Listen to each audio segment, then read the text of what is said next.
There are typically three things that go wrong in a partnership. So here's how it starts. It starts with a good connection of you and your co-founder, believing that you're out to conquer the world, do amazing things, and then you face reality. You're hit with a million tasks that you have to take care of, and then the partnership gradually starts being a drain on your energy instead of a huge boost. So from a partnership that once used to push you forward, give you energy and drive you, it starts being something that you really need to invest energy in. It's a drag. It slows you down.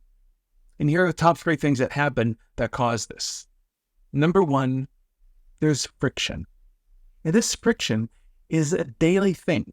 You feel it in your interactions. You try to speak with one another, but everything is such a grind. It's hard. So there are two types of friction.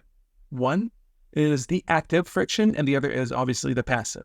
The active friction is fighting, arguing, disagreeing, but very actively voicing this challenge of interaction. The other is the passive form, which is not less dangerous than the active one. That's when you start avoiding one another. So you start making decisions on your own, hoping that the other will either not notice or will just go along with you. And when you start avoiding one another, bad things happen in your company and in your teams. They start manipulating, they lose faith in the company. So either type of friction is really bad for you. The second thing that can go wrong in a partnership is misalignment. You start with jointly deciding where this company is going, but over time, you each form a different opinion, a different idea of where you should be headed. Or maybe you agree on the where, but you disagree on the how. So one of you believes that the go-to-market strategy should focus on pursuing customers in a certain niche, and the other partner thinks that you should actually go through distributors. You're misaligned on how to get it done. You are aligned on what needs to get done. What does that misalignment do to your team? A complete confusion. Who should they listen to? Who should they follow? The third and last component, the third and last thing that often goes wrong in a partnership is ambiguity. When there's a lack of clarity in who does what, who is responsible for what, that is a complete confusion for your team.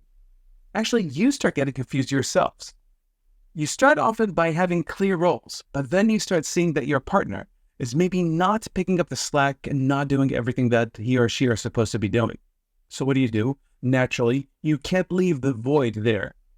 You step in and you start taking on more and more responsibilities yourself. Maybe your partner feels the exact same way. Maybe they feel that they can't trust you anymore. Not because you lie, not because of anything like that, but it's mostly because they feel that you're not doing what you're supposed to be doing. And these three challenges, the friction, the misalignment, and the ambiguity, are the top three things that kill a partnership. But there's a way out. For each one of these, there's a fix.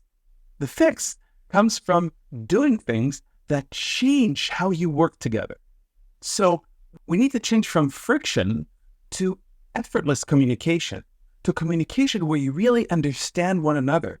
You can speak freely about anything and you respect one another. You listen carefully at a deep level. The second transformation is taking that misalignment and aligning your direction, knowing exactly that you agree on what is the vision and how to get there. And third, and lastly, what you need to do is shift from this ambiguity that I mentioned before to flawless orchestration, where there's complete agreement on the roles from a deeper place. How do we do that? How do we achieve effortless communication, aligned direction, and flawless orchestration? Three things we need to do in each one of them. First, to achieve effortless communication, we need to start with forming a true connection. Renew the bond of the partners, making sure that you have this not only emotional connection, but also a communication connection. So you stop avoiding one another, you stop fighting, you stop arguing, you actually communicate. Speak and listen. The second is you need to learn how to communicate for impact. And this communication skill is really unique because when you learn to have more of an impact in how you speak, this is something that works way beyond your partnership. You're able to influence customers, and it also helps at home. I've seen a huge change in my personal life when I learned these NASA-grade skills. And lastly, we need to learn how to leverage trust and use what we call trust velocity. The speed in which things happen when you have a renewed sense of trust in your partnership is huge. Things happen much more quickly, much more effortlessly. And these are the secrets of the effortless communication. And then we need to shift to an aligned direction. To achieve that, we need to start with creating a shared vision, not for each one of you to have their own, but actually something that you believe in strongly. As a team, as a leadership team, you need to agree on where it is that you're headed.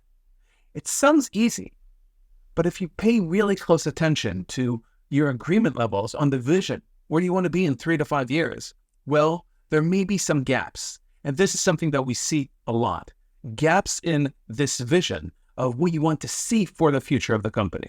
Then we need to create what we call the company GPS. Obviously, a navigation tool. But what do I mean by that?